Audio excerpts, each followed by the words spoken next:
ফাতা ফাতা আলী আও কামা ক্বালা আলাইহিস সালাতু ওয়াস সালাম।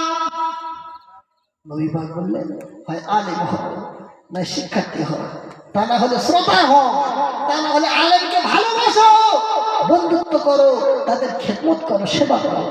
খবরদার 5 নম্বরটা হো না আলেম বিদ্বেষী হো না ফাতাহালি, ধ্বংস হয়ে যাবে।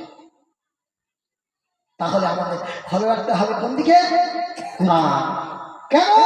আল্লাহ জানালে পবিত্র কোরআনে পারা নম্বর 2 পৃষ্ঠা নম্বর 37 সূরা আল বাকারা রুকু নম্বর 7 আয়াত নম্বর 185 আল্লাহ সাক্ষাৎ জানিয়ে দিলেন,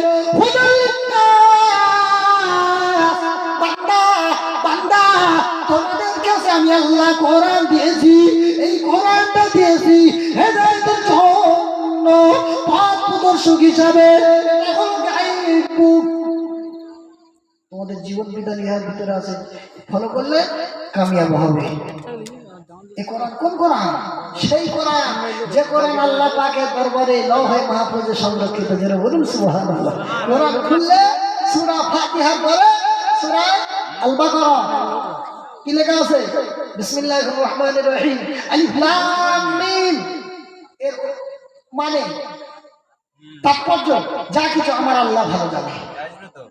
তারপরে যালিকাল কিতাবু লা রাইবা ফিহি, কি বলতেছে? যালিকাল কিতাবু লা রাইবা ফিহি, ওই কিতাবের ভিতরে কোনো সন্দেহ নাই। হুদাল লিল মুত্তাকিন, মুত্তাকিনদের পথ প্রদর্শক স্বরূপ। কোথায় লেখা রয়েছে? পবিত্র কোরআনের পারা নম্বর 1 পৃষ্ঠা নম্বর 3 সূরা আল বাকারা রুকু নম্বর 1 আয়াত নম্বর 2 আল্লাহ বলেন কোন কিতাব? আচ্ছা, এখানে জালিকা মানে ওই, আর হাজা মানে এই।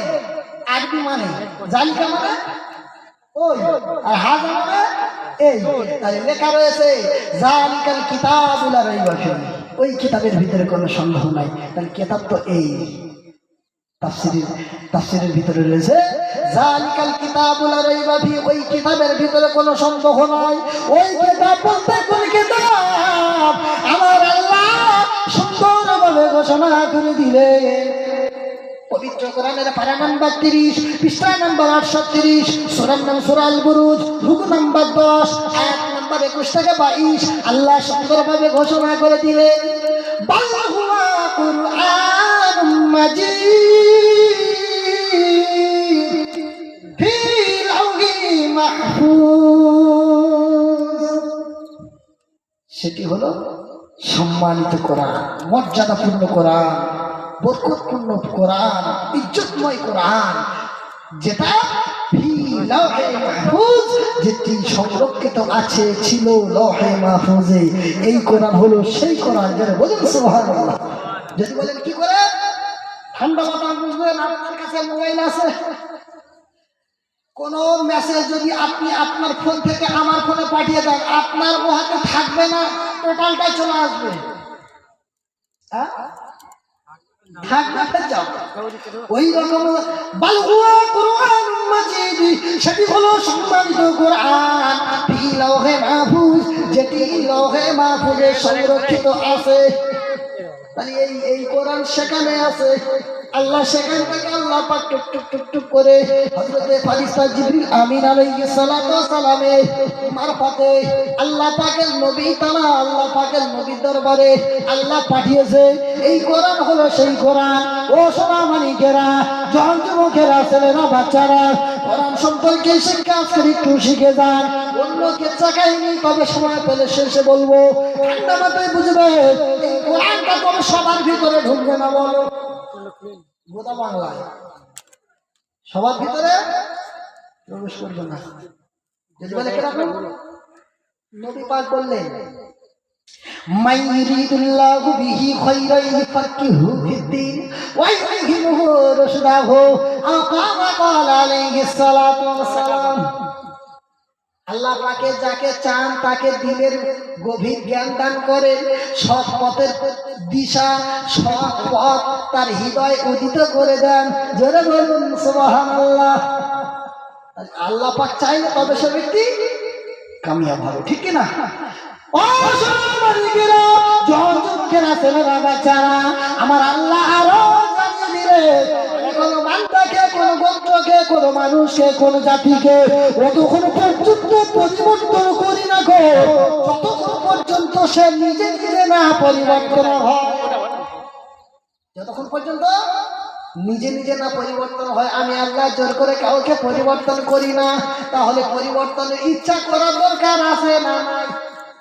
আছে না নাই? ও সোনামানিকেরা, মরণ আমাদের হবে না, হবে না, হবে না, হবে না। মরণের ভয় করার দরকার আছে না নাই? ঠান্ডা মাথায় বুঝবেন, 1 তারিখে আমরা যে ইমামকে মানি, ইমামে আজম রহমাতুল্লাহ আলাইহি, হযরত ইমামে আজম আবু হানিফা রহমাতুল্লাহ আলাইহি আমাদের ইমাম তো নাকি, আমাদের ইমাম তো মানি তো, মজা করতে তো। সেই ইমামে আজম হুজুর আমার 1 তারিখে বাড়ি থেকে বাইরে হলেন কোথাও একটা কাজের উদ্দেশ্যে, এমন অবস্থায় ঝুমঝুম ঝুমঝুম করে পানি এসেছে। তখন তো মাটির রাস্তা, এদিকে তাকা, তখন তো মাটির রাস্তা, ঝুমঝুম করে যদি পানি হয়, ও ভাই মাটিটা ওই কাদা রাস্তা হবে না, হবে না, হবে না, হবে না, হবে। এমন অবস্থায় হুজুর হেঁটে হেঁটে যাইতেছে, ছোট্ট মতো একটা বালক, কেতাবে লেখা রয়েছে ছোট্ট মতো একটা বালক, হুজুর রাস্তার সাইডে যায়, আবার ছেলেটা ওই সাইডে যায়। ছেলেটা এমন জোরে জোরে জোরে জোরে যায়, একবার ডান দিকে টাল মারে, একবার বাম দিকে পা স্লিপ খায়। ইমামে আজম হুজুর বলতেছে, বাবা ভালো, ও বাবা ভালো, পাটা বাবা শক্ত করে ফেলো, পড়ে যাবে। আচ্ছা, এই কথাটা ভালো না খারাপ? ভালো কথা বলেছে। ছেলেটি কোনো উত্তর দেয়নি। হুজুর আবার আগিয়ে যায়, বাচ্চাটি আবার আগিয়ে যায়, বাচ্চাটি এমন করে হাঁটে, পা পিছলে যায়, টাল মেরে যায়, কাত মেরে যায়। ইমামে আজম হুজুর রহমাতুল্লাহ আলাইহি বললেন, বাবা ভালো, পাটা শক্ত করে ফেলো বাবা, টিপে টিপে ফেলো বাবা, পড়ে গেলে বাবা লেগে যাবে।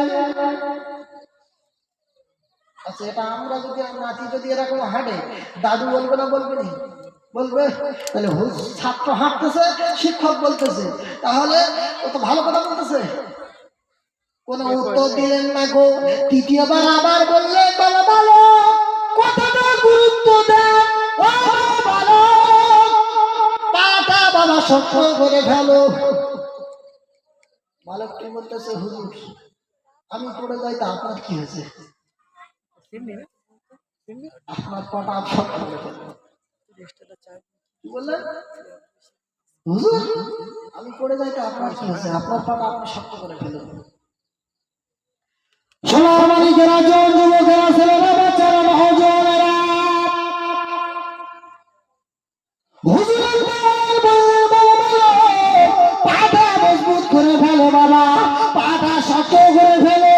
একটা বন্ধ, দুই বন্ধ, তিন বন্ধ পড়তে ওই বালকটি বলেছিল, ওই ইমামে আজম, ও যুগের বড় ইমাম, ইমামে আজম আবু হানিফা রাহমাতুল্লাহ আলাইহি, ও ইমামে আজম, আপনি আপনার পাটা মজবুত করে ফেলুন, আপনি আপনার পাটা শক্ত করে ফেলুন।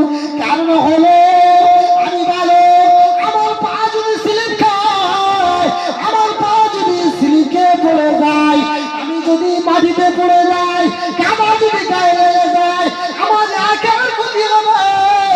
ওই ভাবে আজম হুজুর, আপনি পাটা শক্ত করে ফেলুন, কেননা আপনার পা যদি স্লিপ খায়, তামাম মুসলমানের পা স্লিপ খেয়ে যাবে।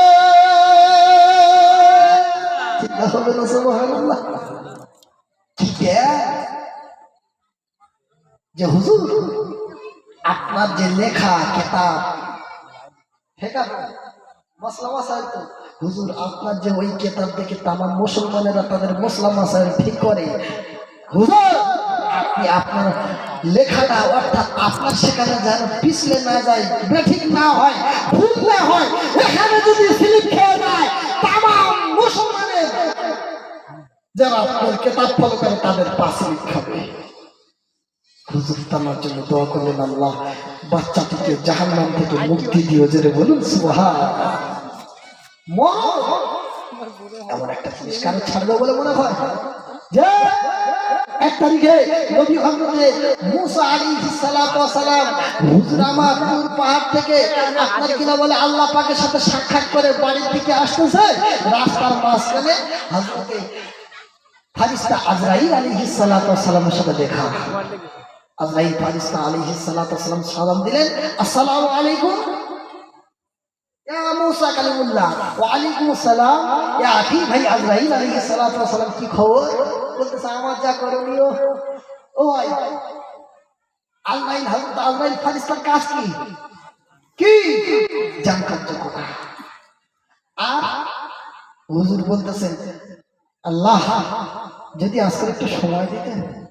মনে মনে করতেছে, কিতাবে লেখা রয়েছে ফারিস্তা আজরাইল আলাইহিস সালাতু ওয়াস সালাম বললেন, হুজুর আজকে সাক্ষাৎ করতে এসেছি, তবে দ্বিতীয় দিন আর ছাড় নাই।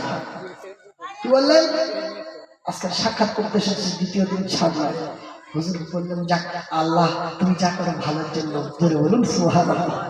কিছুদিন গেল, হযরত নবী মুসা আলাইহিস সালাতু ওয়াস সালাম চলে গেলেন, আল্লাহর সাথে দেখা সাক্ষাৎ করে বাড়ির দিকে ফিরতেছেন।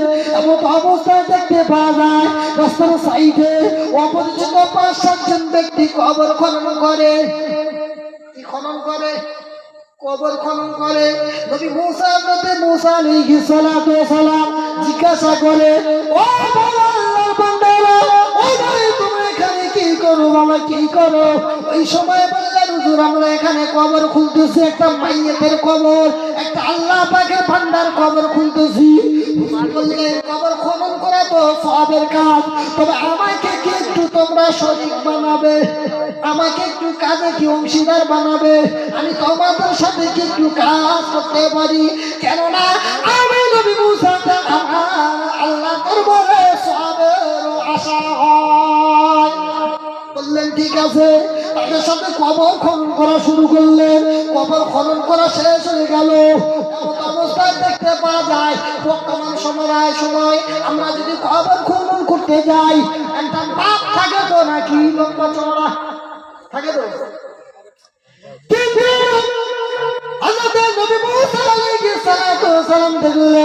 অপরিচিত ভাইরা যে কবর খনন করে কোনো মাপ নাই।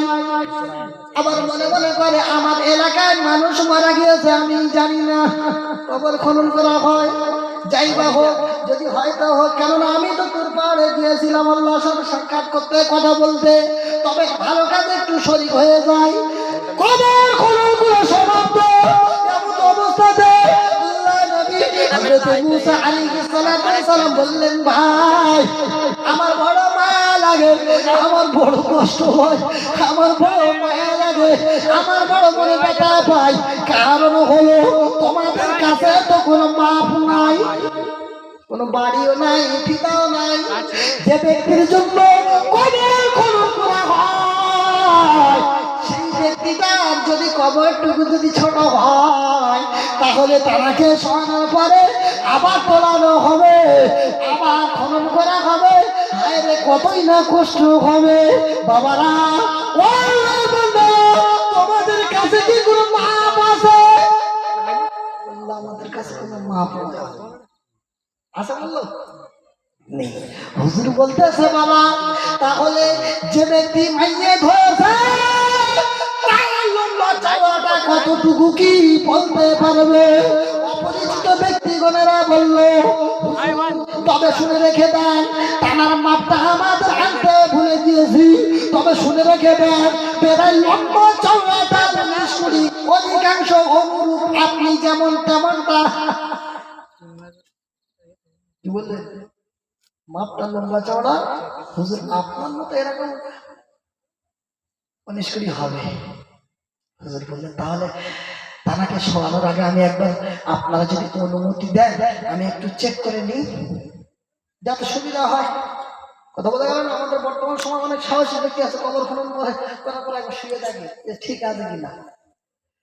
অপরিচিত ব্যক্তিগণেরা বলেছিল, আল্লাহ নবী মুসা কালিমুল্লাহ হুজুর আপনি চেক করবেন বলছেন, আপনি একবার ট্রাই করবেন বলছেন, একবার পরীক্ষা করবেন বলছেন, তাহলে ঠিকই আছে, আমরা আপনাকে অনুমতি দিলাম। নবী মুসা আলাইহিস সালাতু ওয়াস সালাম আল্লাহ দরবারে রণাদরি করলেন, বুক ফুটে কান্না কাঁদলেন, ইবাদত করলেন। শেষবারের মতো আকাশের দিকে তাকিয়ে তাকিয়ে আল্লাহ দরবারে দোয়া করলেন, জমিনে সিজদা করলেন, আল্লাহ দরবারে কাঁদলেন, ও রব্বুল